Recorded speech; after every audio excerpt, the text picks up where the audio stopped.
Hola, me llamo David Suchet y estás escuchando el podcast La Biblia en un año, donde nos encontramos con la voz de Dios y vivimos la vida a través de la lente de las Escrituras. Leeremos desde el Génesis hasta el Apocalipsis, descubriendo cómo se desarrolla la historia de la salvación, y hoy me meteré de lleno en ella. Es un 303. Estamos leyendo el capítulo 6 de Segundo Macabeos. También estamos comenzando un nuevo libro. Es esencialmente nuestro último libro del Antiguo Testamento. Es el libro de la sabiduría y estamos leyendo Sabiduría capítulo 1 y 2. También Proverbios capítulo 24 versos 21 al 26. Cuando digo que es el último libro del Antiguo Testamento, quiero decir que es el último libro como nuevo que vamos a leer del Antiguo Testamento. Pero hasta que saltemos al Nuevo Testamento con ambos pies y todo, como dije, como siempre he dicho, toda la traducción de la que estamos leyendo es la versión estándar revisada, segunda edición católica. Es el día 303. Estamos leyendo segundo Macabeos 6. Sabiduría, capítulos 1 y 2 y Proverbios capítulo 24, versículos 21 al 26. El segundo libro de los Macabeos, capítulo 6, la supresión del judaísmo. No mucho después de esto, el rey envió a un senador ateniense para obligar a los judíos a abandonar las leyes de sus padres y a dejar de vivir según las leyes de Dios, y también a contaminar el templo de Jerusalén, y a llamarlo templo de Zeus olímpico, y a llamar templo de Zeus al de Gerasim, amigo de los extraños, como hacía el pueblo que habitaba en aquel lugar. El templo se llenó de libertinaje y de juergas por parte de los gentiles, que se divertían con rameras y tenían relaciones con mujeres dentro del recinto sagrado, y además traían cosas impropias para el sacrificio. El altar estaba cubierto de ofrendas abominables, prohibidas por las leyes. Un hombre no podía guardar el sábado, ni observar las fiestas de su padre, ni siquiera confesarse judío. En la celebración mensual del cumpleaños del rey, los judíos eran obligados a participar en los sacrificios, y cuando llegaba la fiesta de Dionisio, eran obligados a caminar en la procesión en honor de Dionisio llevando coronas de yedra. A sugerencia de Ptolomeo, se emitió un decreto a las ciudades griegas vecinas para que adoptaran la misma política hacia los judíos y les hicieran participar en los sacrificios, y mataran a aquellos que no decidieran cambiar a las costumbres griegas. Se veía, pues, la miseria que les sobrevenía. Por ejemplo, trajeron a 2 mujeres por haber circuncidado a sus hijos. A estas mujeres las pasearon públicamente por la ciudad con sus bebés colgados al pecho y luego las arrojaron de cabeza desde la muralla. Otros que se habían reunido en las cuevas cercanas para observar el 7º día en secreto fueron delatados a Felipe. Y nos quemamos todos juntos porque su piedad les impidió defenderse en vista de su respeto por ese día santísimo significado providencial de la persecución. Ahora insto a los que lean este libro a que no se depriman por tales calamidades, sino que reconozcan que estos castigos no fueron diseñados para destruir, sino para disciplinar a nuestro pueblo. De hecho, no dejar en paz a los impíos por mucho tiempo, sino castigarlos de inmediato es un signo de gran bondad. Porque en el caso de las otras naciones, el Señor espera pacientemente para castigarlas hasta que hayan alcanzado la medida plena de sus pecados. Pero a nosotros no nos trata así, para no vengarse de nosotros después, cuando nuestros pecados hayan llegado a su colmo. Por eso nunca nos retira su misericordia. Aunque nos disciplina con calamidades, no abandona a los suyos. Que sirva de recordatorio lo que hemos dicho. Debemos continuar brevemente con la historia. El martirio de Eliezer, uno de los escribas de alta posición, hombre ya avanzado en edad y de noble presencia, estaba siendo obligado a abrir la boca para comer carne de cerdo. Pero él, dando la bienvenida a la muerte con honor, antes que a la vida con contaminación, subió al potro por su propia voluntad, escupiendo la carne como deben hacerlo los hombres que tienen el valor de rechazar cosas que no está bien probar ni siquiera por el amor natural a la vida.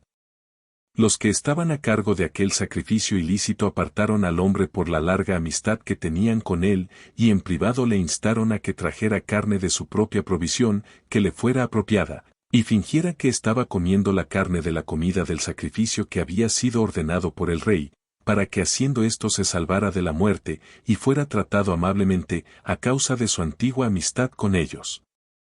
Pero haciendo un alto propósito digno de sus años y de la dignidad de su vejez, y de las canas que había alcanzado con distinción, y de su excelente vida aún desde la niñez, y además, conforme a las santas leyes dadas por Dios, se declaró presto diciéndoles que le enviasen al Hades. Tal pretensión no es digna de nuestro tiempo de vida, dijo, no sea que muchos de los jóvenes supongan que Eleazar, a sus 90 años, se ha pasado a una religión ajena. Y por mi pretensión, en aras de vivir un breve momento más, se extravíen por mi culpa, mientras mancho y deshonro mi vejez, pues aunque por el momento evite el castigo de los hombres, sin embargo, viva o muera, no escaparé a las manos del Todopoderoso. Por tanto, dando ahora mi vida varonilmente, me mostraré digno de mi vejez, y dejaré a los jóvenes un noble ejemplo de cómo morir una buena muerte, voluntaria y noblemente por las veneradas y santas leyes. Cuando hubo dicho esto, fue inmediatamente al potro, y los que poco antes habían actuado con él con buena voluntad cambiaron ahora a mala voluntad, porque las palabras que había pronunciado eran, en su opinión, una pura locura. Cuando estaba a punto de morir bajo los golpes, gimió en voz alta y dijo: Está claro para el Señor en su santo conocimiento que, aunque me hubiera salvado de la muerte, estoy soportando terribles sufrimientos en mi cuerpo bajo esta paliza. Pero en mi alma me alegro de sufrir estas cosas, porque le temo mucho. Así murió, dejando en su muerte un ejemplo de nobleza y un memorial de valor, no solo para los jóvenes, sino para el gran cuerpo de su nación, la sabiduría de Salomón, capítulo 1, exhortación a la rectitud y a evitar el mal, al amor, a la rectitud. Gobernantes de la tierra, pensad en el Señor con rectitud y buscadlo con sinceridad de corazón, porque lo encuentran quienes no lo ponen a prueba y se manifiesta a quienes no desconfían de él. Porque los pensamientos perversos apartan a los hombres de Dios, y cuando se pone a prueba su poder, condena a los necios, porque la sabiduría no entrará en un alma engañosa, ni habitará en un cuerpo esclavo del pecado. Porque un Espíritu Santo y disciplinado huirá del engaño, y se levantará y apartará de los pensamientos necios, y se avergonzará al acercarse nuestra justicia. Porque la sabiduría es un espíritu bondadoso, y no librará al blasfemo de la culpa de sus palabras, porque Dios es testigo de sus sentimientos más íntimos, y un verdadero observador de su corazón, y un oyente de su lengua, porque el Espíritu del Señor ha llenado el mundo, y el que mantiene unidas todas las cosas sabe lo que se dice. Por tanto, nadie que hable cosas injustas escapará a la atención, y la justicia, cuando castigue, no pasará de largo. Porque el oído celoso todo lo oye, y el sonido de las murmuraciones no pasa inadvertido. Guárdate, pues, de murmuraciones inútiles, y guarda tu lengua de maledicencias, porque no hay palabra secreta sin resultado, y la boca mentirosa destruye el alma. No invites a la muerte con el error de tu vida, ni provoques la destrucción con las obras de tus manos, porque Dios no hizo la muerte, ni se complace en la muerte de los vivos. Pues creó todas las cosas para que existieran, y las criaturas del mundo son sanas y no hay en ellas veneno destructor. Y el dominio del Hades no está en la tierra, porque la justicia es inmortal. Pero los hombres impíos con sus palabras y obras convocaron a la muerte, considerándolo un amigo, se lamentaron, e hicieron un pacto con él, porque son aptos para pertenecer a su partido. Capítulo 2. Por lo cual se decían a sí mismos infundadamente: corta y penosa es nuestra vida, y no hay remedio cuando el hombre llega a su fin. Y nadie se ha sabido que vuelva del Hades. Porque nacimos por mera casualidad, y en adelante seremos como si nunca hubiéramos ido. Porque el aliento en nuestras narices es humo, y la razón es una chispa encendida por los latidos de nuestro corazón. Cuando se extinga, el cuerpo se convertirá en cenizas, y el espíritu se disolverá como el aire vacío. Nuestro nombre se olvidará con el tiempo, y nadie recordará nuestras obras. Nuestra vida pasará como los rastros de una nube y se dispersará como la niebla que es perseguida por los rayos del sol y vencida por su calor. Porque nuestro tiempo asignado es el paso de una sombra, y no hay retorno de nuestra muerte porque está sellada y nadie vuelve atrás. Ven, pues, disfrutemos de las cosas buenas que existen y aprovechemos la creación al máximo como en nuestra juventud. Saciémonos de vino y perfumes costosos, y no dejemos pasar ninguna flor de primavera. Coronémonos de capullos de rosa antes de que se marchiten. Pero que ninguno de nosotros deje de compartir nuestro jolgorio por doquier. Dejemos señales de goce, porque esta es nuestra porción y esta es nuestra suerte. Oprimamos al pobre justo. No perdonemos a la viuda, ni tengamos en cuenta las canas del anciano, sino que nuestra fuerza sea nuestra ley de derecho, porque lo débil se demuestra inútil. Acostémonos y esperemos al justo, porque nos es inconveniente y se opone a nuestras acciones. Nos reprocha pecados contra la ley y nos acusa de pecados contra nuestra formación. Profesa tener conocimiento de Dios y se llama a sí mismo Hijo del Señor. Se convierte para nosotros en un reproche para nuestros pensamientos. Su sola visión es una carga para nosotros, porque su forma de vida es distinta de la de los demás y sus caminos son extraños. Él nos considera como algo vil, y evita nuestros caminos como inmundos. Llama feliz al último fin de los justos y se jacta de que Dios es su Padre. Veamos si sus palabras son ciertas, y probemos lo que sucederá al final de su vida. Porque si el justo es hijo de Dios, Él le ayudará y le librará de la mano de sus adversarios. Pongámosle a prueba con el insulto y la tortura, para averiguar cuán bondadoso es y poner a prueba su paciencia. Condenémosle a una muerte vergonzosa, pues según lo que dice será protegido. Así razonaban. Pero se extraviaron, porque su maldad los cegó, y no conocieron los propósitos secretos de Dios, ni esperaron la paga de la santidad, ni discernieron el premio para las almas irreprensibles. Porque Dios creó al hombre para la incorrupción y lo hizo a imagen de su propia eternidad. Pero por la envidia del diablo entró la muerte en el mundo, y los que pertenecen a su partido la experimentan. Libro de los Proverbios, capítulo 24, versículos 21 a 26. Hijo mío, teme al Señor y al Rey y no desobedezcas a ninguno de los dos, porque de ellos surgirá de repente el desastre, y quién sabe la ruina que vendrá de ambos. Estos también son dichos de sabios. La parcialidad al juzgar no es buena. El que dice al malvado eres inocente será maldecido por la gente de a bordo, por las naciones, pero los que reprenden al malvado tendrán deleite y una buena bendición caerá sobre ellos. El que da una respuesta justa besa los labios. Padre que estás en los cielos, te alabamos y te damos muchas gracias. Gracias por este día. Y muchas gracias por esconder tu evangelio, por esconder tu bondad y tu verdad en el Antiguo Testamento, en la Antigua Alianza. Señor Dios, para aquellos de nosotros que estamos pasando por la sabiduría por primera vez en nuestras vidas, te damos gracias por este libro que ha sido un misterio desconocido para tantos durante tanto tiempo. Y gracias, Señor, por este libro. Y gracias por la verdad que nos has revelado a través de este libro, pero también a través de toda tu palabra, especialmente a través de la palabra hecha carne, tu Hijo, nuestro Señor Jesucristo. En su nombre oramos. Amén. En el nombre del Padre, del Hijo y del Espíritu Santo. Amén. Vaya. Oka, chicos. Así que vamos a empezar con el capítulo 6 de Segundo Macabeos. Como mencioné ayer, tenemos un par de capítulos de martirio. Tenemos un par de capítulos de este increíble testimonio que el pueblo de Israel, los hijos de Israel están dando al mundo, pero a cada uno realmente. Y la historia de Eliezer es un regalo increíble. El contexto, por supuesto, es lo que viene justo antes del martirio de Eliezer.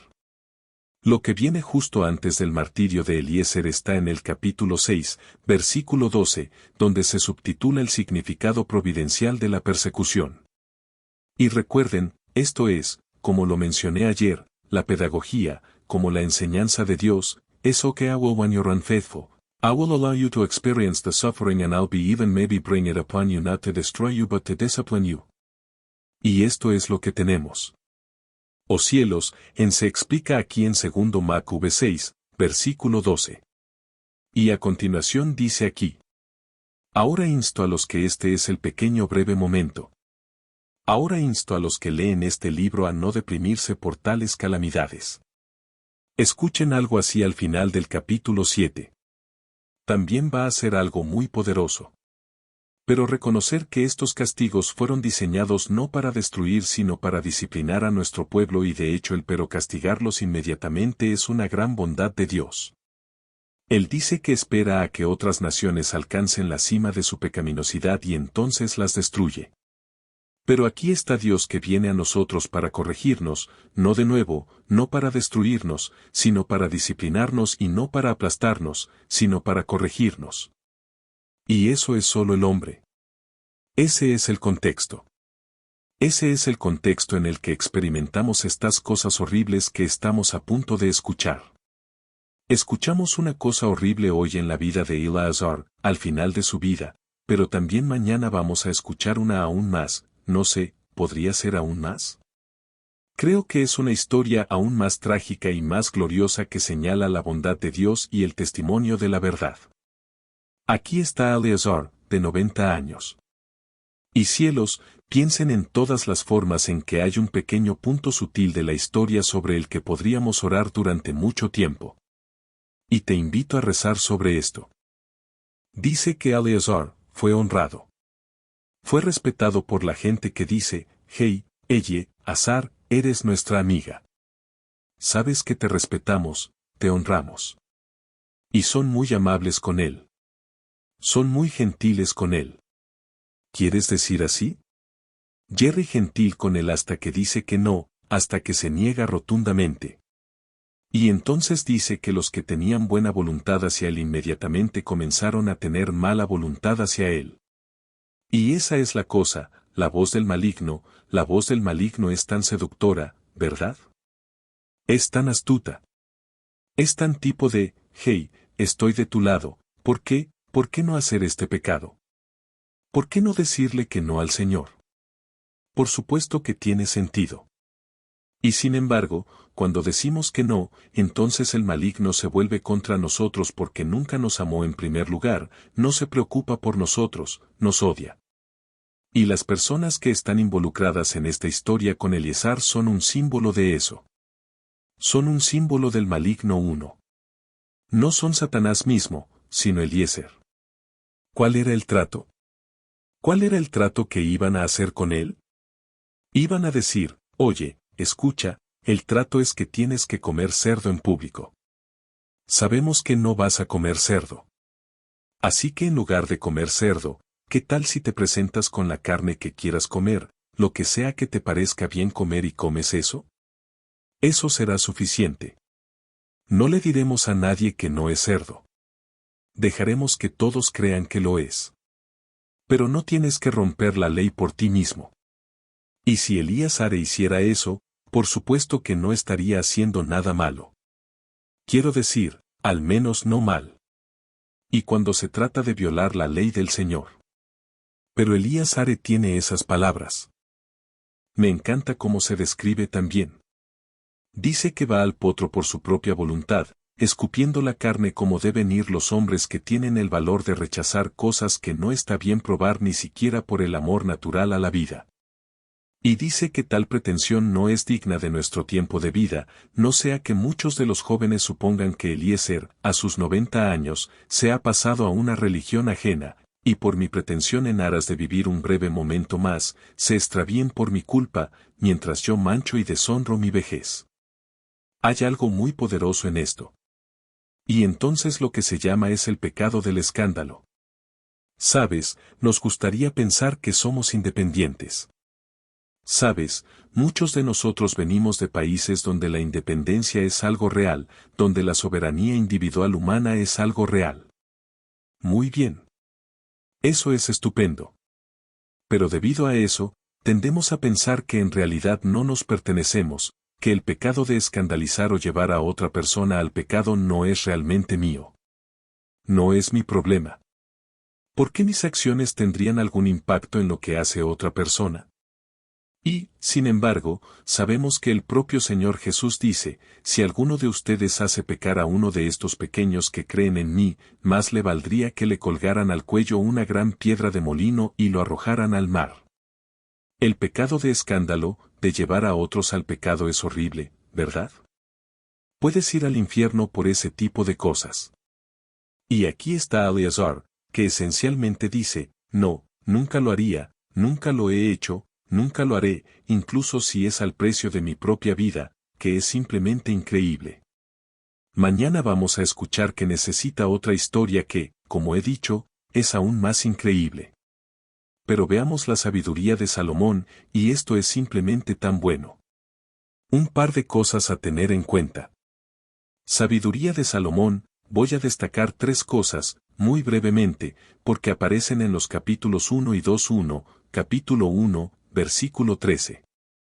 Dios no hizo la muerte y no se complace en la destrucción de los vivos. Una de las cosas que la gente suele preguntar es, ¿de dónde viene la muerte?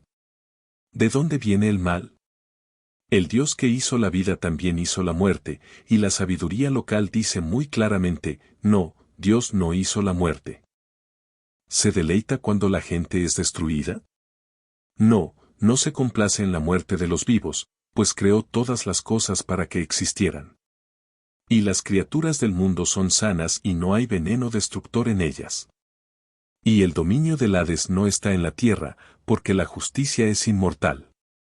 Hay esta clave masiva y si quieres entender cómo sabemos la verdad de Dios que Él no es malo, Él no es muerte, Él no trae el mal o la muerte es sabiduría. Capítulo 1, versículo 13 y siguientes.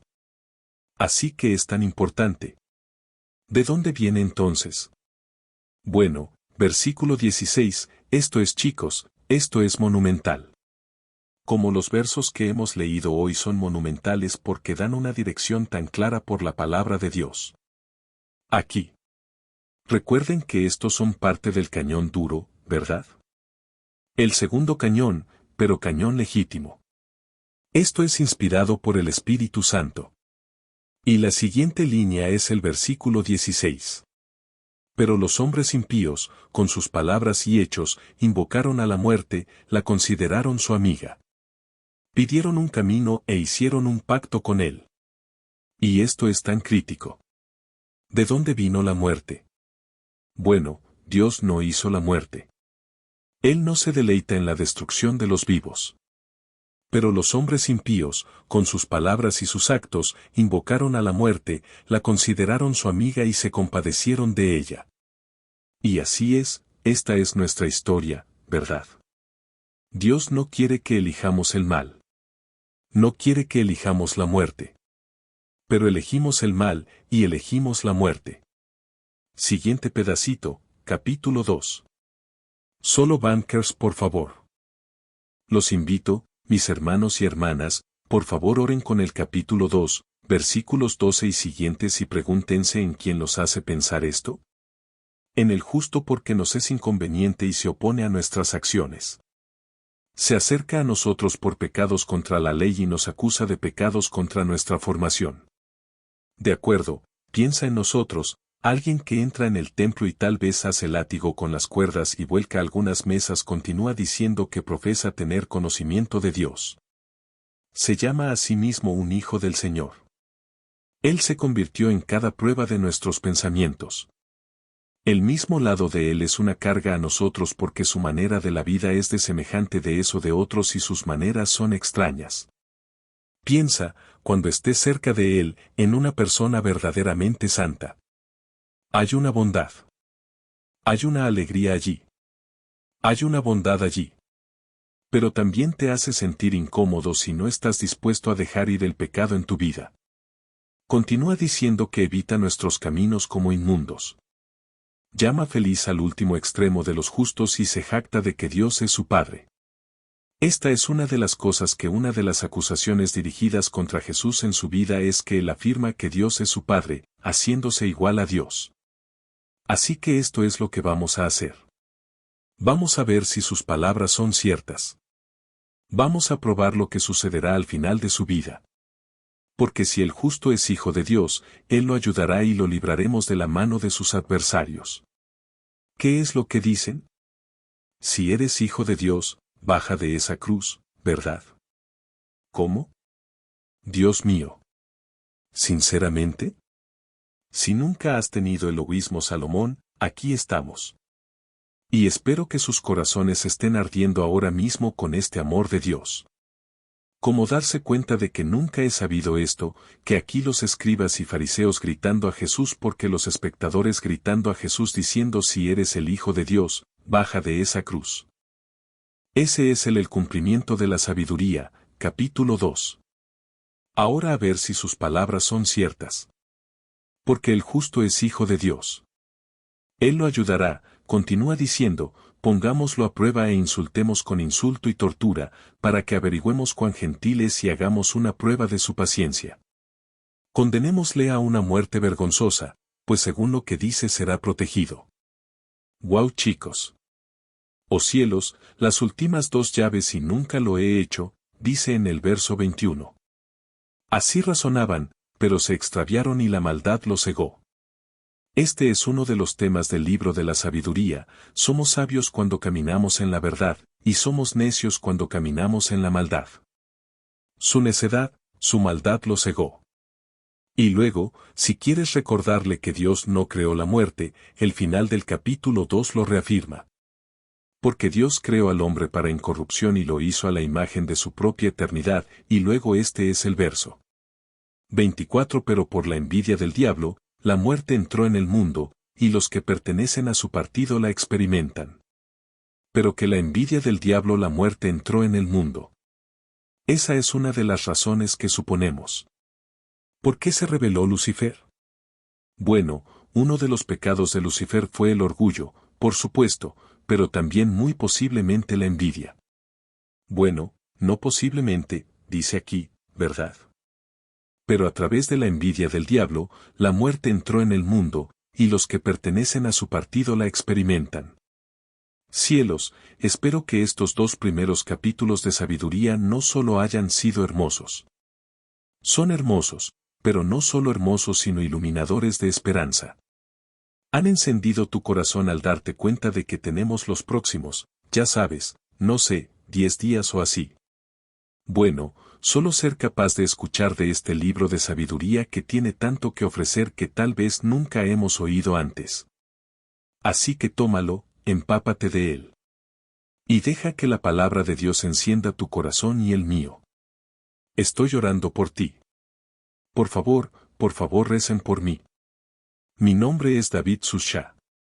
No puedo esperar a verte mañana. Dios los bendiga.